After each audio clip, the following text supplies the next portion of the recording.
Hello and welcome. This is Emotion Stats. So, welcome to Emotion Stats.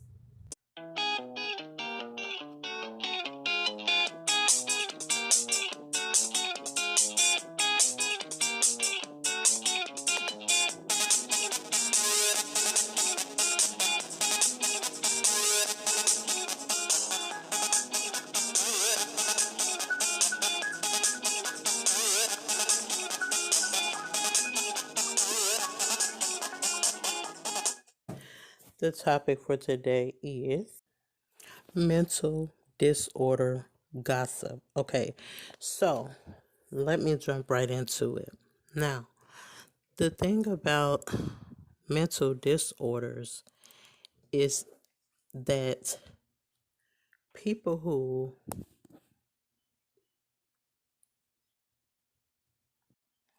have problems with their mental health is an issue. It could be anywhere from sadness to depression till improper thinking comes to their mind. So there are a number of disorders that people are diagnosed with by the doctor. And I just want to tell you, if you are going to a doctor to get diagnosed, make sure that your diagnosis is correct. I'm not saying that if you actually have a mental disorder, that you will know. Because that means if you have a mental disorder, you're going to need all the help and support you can get. Because you're not going to know this and that, the things that you need to know. Okay, you're going to need support, and it takes time in dealing with these things. And everybody, if they're not used to it, how can they understand it? How can they, understand how to deal with it? So then you have anxiety, there's bipolar disorder, there's schizophrenia. There's so many mental disorders that's out here. Then there is an obsessive compulsive disorder, attention deficit hyperactivity disorder, and then they're talking about autism. All of these things need attention. All of these things are serious.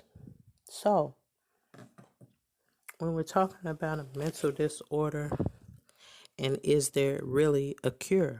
How do you know if there is or isn't a cure? Or how do you know if it can come back into a remission? So then they get cured and then something happens again. Then they need help again. But don't stop there. Just because you're not diagnosed doesn't mean that you won't need help. And this is what the world did not want to get used to. Talking about therapy and psychiatrists and psychologists. So what is it? You have to go and get ongoing therapy and talking to your doctor, because your doctor wants to make sure that you are okay. Your doctor wants to make sure that you're getting what you need. Some people need to even be prescribed certain or different types of medicines. Now, these medicines, of course, can calm you down, help you to get rest. It's a lot of things that that can happen. But one thing the doctor is going to tell you immediately that there could be side effects. And if you're taking another medicine, you need to make sure that you let your doctor know before taking or changing your medicines, because there are different dosages in the medicine if you ever looked at medicine that people have to take. Because what happens is that people tend to get around people and they're like, what's wrong with this person? We don't have to point it out that so they have a mental disorder. Or do they? So they're not saying they have a disorder, but do they? And this is the question and thing that people want to know. You can't go around and say, hey, somebody's crazy just because they don't want to agree with you. Be careful with your words and watch out, because these people have a reputation to keep, if not for you, but for their families. Because once you're diagnosed with a disorder, they're going to say that it can pass down to your children. Okay. So a doctor is a doctor for a reason. But let's make sure when you go into the doctor that you're telling them everything they need to know so that they won't misdiagnose you and that they won't give you the wrong medication.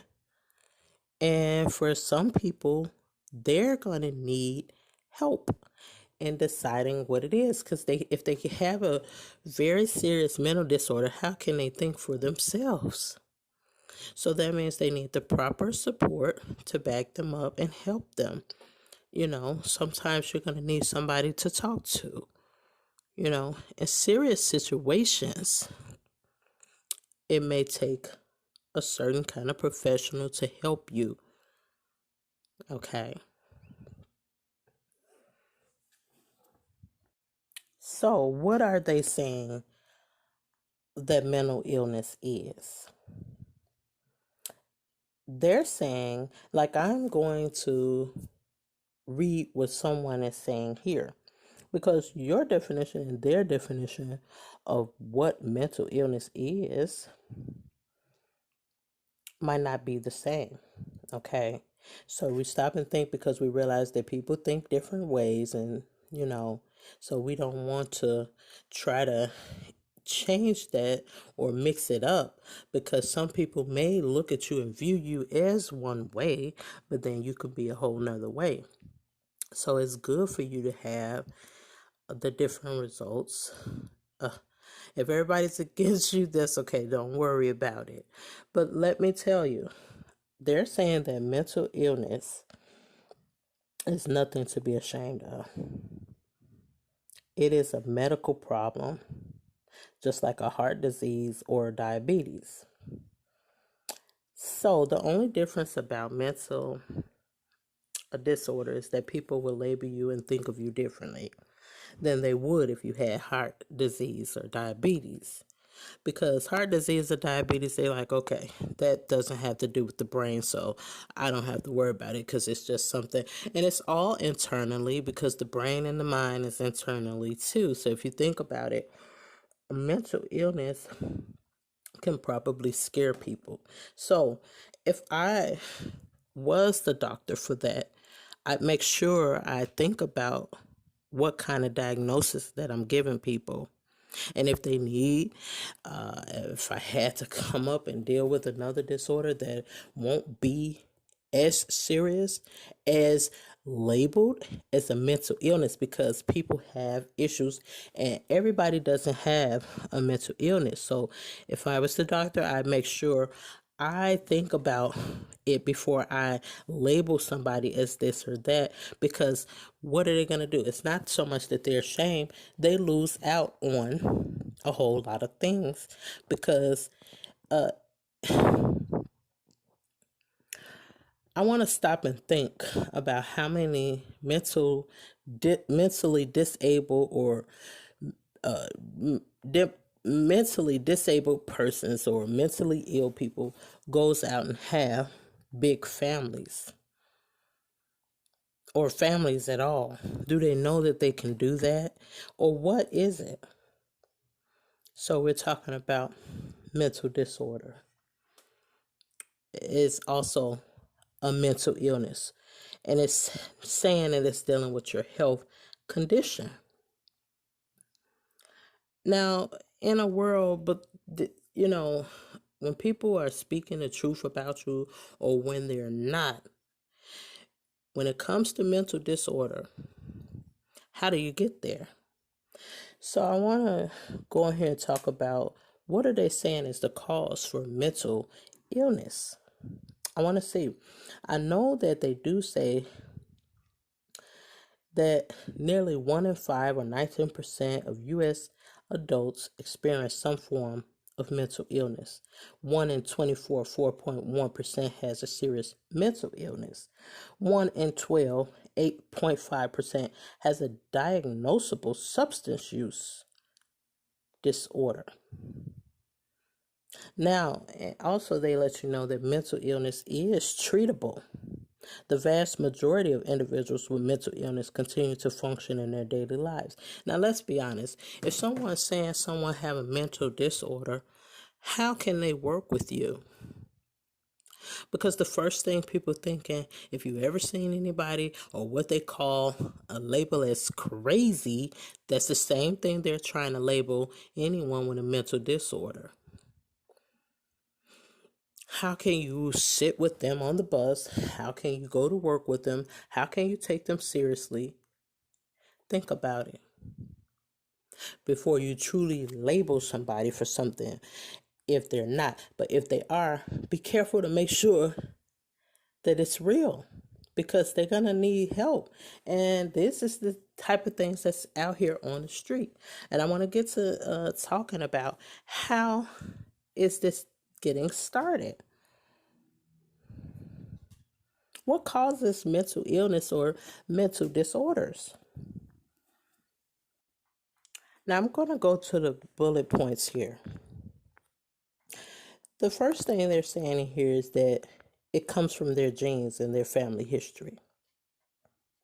The second bullet point says from their life experiences, such as stress or history of abuse, especially if they happen in childhood.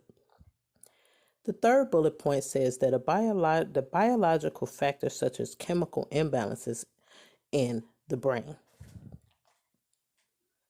The fourth bullet point says a traumatic brain injury.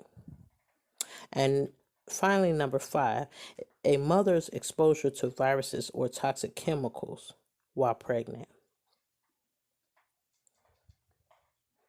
So we stop and we think about these things, and people have developed anxiety disorders, panic disorders, obsessive compulsive disorders, as stated before, phobias, depression, bipolar disorder, and other mood disorders, eating disorders, personality disorders, post-traumatic stress disorder, psychotic disorders, and schizophrenia, as also stated before.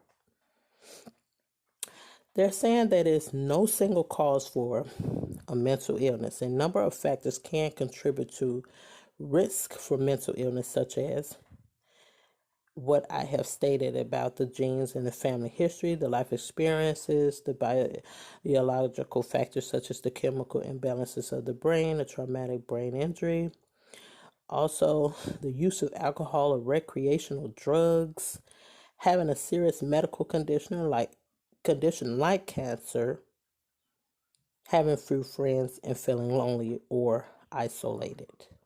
Now, these are very serious things. That's why, just like if the doctor wanted to do surgery on you, you want to make sure that they know what part that they're supposed to actually be doing surgery on before they actually do the surgery and give you surgery for something that you didn't need surgery for. So this is how we're going to think about mental disorders, and we're going to think about it. Okay, because you want to make sure before they try to diagnose you for some mental disorder that it's not in fact that people are just stressing you out. Doesn't mean that you necessarily have a full-blown mental disorder, because then everybody would be mental or have a mental illness or a mental disorder. If someone is traumatizing you, it means that yes, you have a right to be sad. You have a right to even be depressed. You have a right to mourn. But how long does mourning take for people? How do you know? Do you tell them, hey, you only can get 8 days to mourn for this, or you only get 7 days, you get a year, or you get. But what if it happens for 10 years? Yes, in fact, you can get help, but can they tell you how long you can mourn for the loss of something or for the trauma or the abuse if you've been through any type of abuse?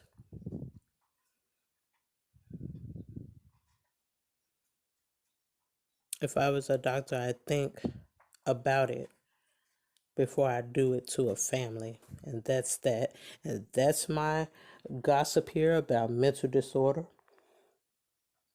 What happens if your boyfriend gets mad at you or and then or something like that, and then he says, oh, my girl's just crazy? You have to be careful about these things. So people do make a report and say, hey, well, I think there's something wrong with them. And it might be. I'm not trying to just, you know, say that it can't be something wrong with people. But remember, these are still people at the end of the day. You can't look at them like they're a robot or a monster. All right. So those are the things that we have to consider when dealing with people. And everybody has emotions. Are you going to tell me that you can tell them how they should use their emotions? The parents have to teach the children how to use their emotions. Their parents have to teach them how to use their emotions. And so that's that. Think about it. This is the mental disorder gossip. I want to come back to you, of course, and talk about mental disorder therapy because it's an ongoing thing for some people who are dealing with this. It's not a game. This is reality. This is real life. Once you go and say something about someone, and if it's not connected with them, then it should be harmful. But see, everybody may have something to say about mental disorder, so I want you to leave your comments down at the bottom and tell me, how would you feel if someone diagnosed you with a mental disorder for life? Then you lose out on your jobs, they mess up your family, split them up, or whatever they can do. What would you do? If someone diagnosed you with mental disorder and you tell them, hey, I don't have a mental disorder, and they just ignore you and tell you, hey, yes, you do. What would you do? Comment, like this post. Please don't forget to subscribe, okay? Because things are real.